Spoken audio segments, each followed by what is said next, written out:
Hi friends, मैं पुरंदर खाली। Friends, आज की यहाँ हमारी गेम वंस अगेन राहुल पंजी की वीडियो रिकमेंडेशन है और जो गेम है वो बहुत ही लाजवाब है। 1871 की Joseph Henry Blackburn versus younger. Friends, ये एक दिखने में ऐसा लगता है एग्जीबिशन गेम जैसा कुछ है। और आप यहाँ बोर्ड पर देख सकते हैं कि नाइट यहाँ ऑफ है। बोर्ड पर नाइट बिल्कुल नहीं है। चलिए शुरू करते हैं। जहां जोसेफ ब्लैकबर्न ने विदाउट नाइट इस गेम को खेला था। E4 के साथ उन्होंने शुरू किया। E6 फ्रेंच डिफेंस का रिप्लाई। यहाँ यंगर जो उनके सामने खेलने वाले खिलाड़ी थे वो यंगर थे। लंदन इंग्लैंड में ये गेम खेली गई थी 1871। मैं दोबारा रिपीट कर रहा हूँ। D4 का रिस्पॉन्स दोबारा जोसेफ का आया। देन हुआ D5, knight C3, C5, E takes D5, E takes D5, D takes C5। Bishop से यहाँ मेरे ख्याल से पॉन एक्सचेंज को कम किया जा सकता था, लेकिन यहाँ पर ब्लैक ने पहले अपने इस डी पॉन को आगे पुश करके नाइट पर अटैक बनाया।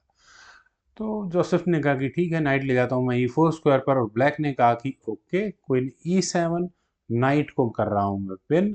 अब आप गए हैं फर्स्ट, या तो बिशप बीच में लगाओ तभी जान बचती है, लेकिन जोसेफ ने कहा कि नहीं, मैं यहाँ बिशप से दूंगा सीधा सीधा चेक, आप इस चेक से बचिए।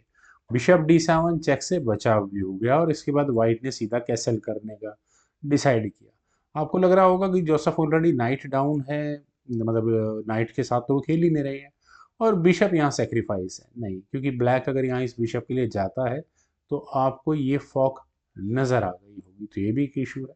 बिशप टेक्स B5 किया गया, फॉक दी जा सकती है, लेकिन वाइट ने कहा कि नहीं, मुझे कुछ और करना है। उन्होंने अपने रुख को लिया E1 स्क्वायर पर और बिल्कुल खतरा क्लियर नजर आ गया होगा। चेक देनी है तो अलग ही अंदाज में दी जाए ना, जो फंसी जाएगी। तो ब्लैक ने कहा कि यार क्या दिक्कत है, किंग हटा लो अपना, चेक भी नहीं आनी। बिशप G5, क्वीन पिन हो चुकी है। फ्रेंड्स, यहाँ अब थोड़ी गेम में खटपट नजर आ रही है। F6, F1 आगे पुश किया गया और अभी नाइट ऑलरेडी लेस है। बिशप ऑलरेडी सेक्रीफाइस्ड पोजीशन पर है, वापस लेने का कोई इरादा नहीं है। नाइट टेक्स F6 किया गया और डायरेक्टली यहाँ क्वीन पर अटैक है। और फ्रेंड्स, मैं यहाँ इसका सब वेरिएशन तो नहीं दिखाऊंगा कि अगर ब्लैक यहाँ क्वीन को बचाने की कोशिश करे तो ये गेम किस तरह से आगे बढ़ेगी। ज़्यादा बेहतर है कि मैं यहाँ आपको दिखाऊं कि अगर यहाँ जी टेक्स F6 जो कि गेम में खेला गया था वो होगा तो क्या होगा। ब्लैक को यहाँ अपनी क्वीन गंवानी पड़ी, आप खुद एनालाइज कीजिए क्यों। रुक टेक्स C7 खेला गया, बिशप टेक्स C7 से कंप्लीट हुआ, क्वीन टेक्स D4 चेक के साथ, और न केवल चेक आई है बल्कि यहाँ रुक तक भी अटैक गया है। इससे बचने के लिए क्या करें, नाइट लगा D7 स्क्वायर पर, देन हुआ B4। अच्छा हाँ, बिशप परेशान करता है ना। उसके बाद H6, अब तो बिशप को हटाना पड़ेगा, हटा लो। बिशप गया F4 स्क्वायर पर और यहाँ एग्जैक्टली बिशप बिल्कुल खतरनाक तो है। बिशप C6, रुक आया D1 स्क्वायर पर, और जैसा मैंने कहा कि नाइट फिलहाल पिन है। अगले मूव में C पॉन भी आगे पुश होगा, फिर ये B पॉन आगे पुश होगा, तो बिशप को फंसाने की तैयारी भी है। किंग C8 पहले ही यहाँ पर कर लिया गया है, लेकिन वो जो चेकमेटिंग थ्रेट है ना, अगर आपने बिशप को ट्रैप कर लिया तो वो नहीं हटता है। C4 खेला गया, जो उम्मीद थी। B6, ब्लैक ने कहा कि नहीं भैया, मैं भी नहीं छोड़ने वाला। C takes B6, bishop takes B4। मुझे अभी यहाँ बिशप को नहीं फंसने देना है, अदरवाइज यहाँ चेकमेट हो जाती है।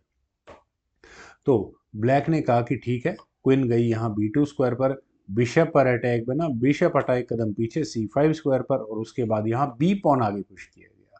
फ्रेंड्स, ये थोड़ा सरप्राइजिंग है, मजेदार मूव है। बिशप टेक्स D7 और इसके बाद हुआ rook takes D7। Rook takes D7 friends, अगर यहाँ किंग टेक्स D7 किया गया तो आप देखिए किस तरह की प्रॉब्लम्स यहाँ पर आकर खड़ी होंगी। पहले तो दोनों बिशप जाएंगे, अदरवाइज यहाँ रुक गंवाना पड़ जाएगा। अपनी इमेजिनेशन यूज कीजिएगा, क्योंकि क्वीन टेक्स बिशप होगा और फिर किंग को आना पड़ेगा यहाँ E6 स्क्वायर पर, फिर एक और चेक आएगी और फिर आपको बिशप गंवाना ही पड़ेगा। वेल, चलते हैं गेम पर। यहाँ खेला गया बिशप D6। पता है, रुक को लेना तो वैसे ही जल्दबाजी होगा। क्वीन आई B5 स्क्वायर पर, रुक पर हो चुका है थोड़ी देर के लिए डिफेंस। देन हुआ F5। फ्रेंड्स, आप देख रहे होंगे मैं ज़्यादा सब वेरिएशन इस गेम में नहीं दिखा रहा हूँ, ज़्यादा मैं आपकी इमेजिनेशन के लिए छोड़ता हूँ। गेम बहुत कमाल की है। फिर यहाँ जोसेफ ने अपना रुक सेक्रीफाइस किया है, रुक C7 चेक। क्यों किया है? मेरे ख्याल से मुझे बताने की जरूरत नहीं है क्यों किया है। बिशप टेक C7 खेला गया, देन हुआ क्वीन E8 चेक। यहाँ पर चेकमेट हो सकती थी, लेकिन चलिए बिशप को बीच में लगाने की कोशिश तो की गई, लेकिन यहाँ डार्क स्क्वाड बिशप की मदद से क्या सिंपल चेकमेट क्वीन को E6 स्क्वायर पर ले जाकर। फ्रेंड्स, लगभग सभी कुछ यहाँ वाइट ने सेक्रीफाइस कर दिया है, सिर्फ एक बिशप और एक क्वीन बची थी, जिसकी मदद से यहाँ उन्होंने इस गेम को अपने फेवर में किया। फ्रेंड्स, उम्मीद है आप सभी लोगों को भी ये अजीब गरीब गेम आप जरूर पसंद आई होगी। आपके कमेंट सजेशंस का मुझे बेहद इंतजार रहेगा। Thank you for watching and bye for now.